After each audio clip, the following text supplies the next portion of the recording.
Info, news, vaovao. Info, news, vaovao. Info, news, vaovao. Ankafaliana indray miarabanatsika rehetra mpanaraka tsy tapaka sy mpanjoy ny Le Cœur et la Voix de Madagascar, ny tranokalan'ny TV mada.com sy radio mada.com.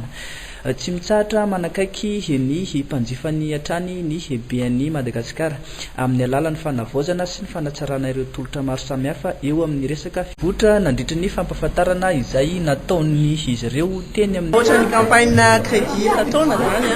dia campagne natao ho an'ny client BNI rehetra na ny tsy client izay mbola hiditra amin'ny BNI zany dia famatsiana vola zany na ny tsotra na ny professionnel izay efa manana orinasa madinika na ho an'ny entreprise ihany koa dia atao ho an'ny karazany rehetrarehetra zany le izy. Raha olona ho an'ny tsotra zany ohatra dia fanampiana amin'ny fampitaovana ho an'ny tokantrano tsirairay zay nefa mahazatra vola utilizina. Misy koa ny tosika tosi-tanana zany tosi-tanana ho an'ireo izay mikasa anana trano na anamboatra trano na anova ohatran'ny hoe réhabilité ny trano zany na anana tany zay le atao hoe crédit izay mety mahatratra hatrany amin'ny 5 taona ny famerenam-bola.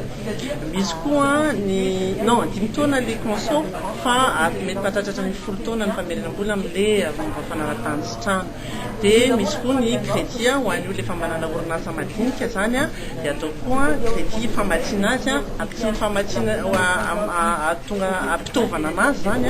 na anaovany crédit na anamboatra trano izy ohatra hoe magasin na hangar na ohatra zany na fitaovana entina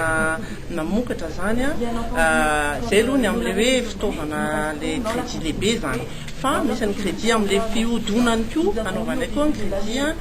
manampy azy amin'ny fihodonany orinasa zany dia misy an'ireny le ataonay hoe concours à court terme, facilité de caisse na découvert. Misy koa ireny ataonay hoe avance sur marchandise ho an'olona izay manana entana entam-barotra be dia be ohatra hoe stockena mbola elaela vao lafo le entana ohatra dia manana stock be dia be izy dia misy financement azy le omena azy koa ho an'ireny olona hoe voatery manao stock be ireny. Misy koa financement koa ho an'ny entreprise manao BTP le manao travaux reny koa raha ohatra ka hoe mila caution izy na hoe mila caution bancaire azonay omena ihany koa reny amin'ireny le orinasa madinika ireny. Zay karazana fanampiana azy ny atao amin'ny banque zany tsara hoe manatona any amin'ireny le agence anay reny izy amin'ireny conseiller anay reny dia reny no afaka mamata zay efa fantatra hoe ohatra ny ahoana marina zany inona ny ahoana ny fiodin'io le fonctionnement an'io le orinasa io mety ho fantatra zany hoe inona ny zavatra ilaina dia izahay banque afaka miconseiller azy manome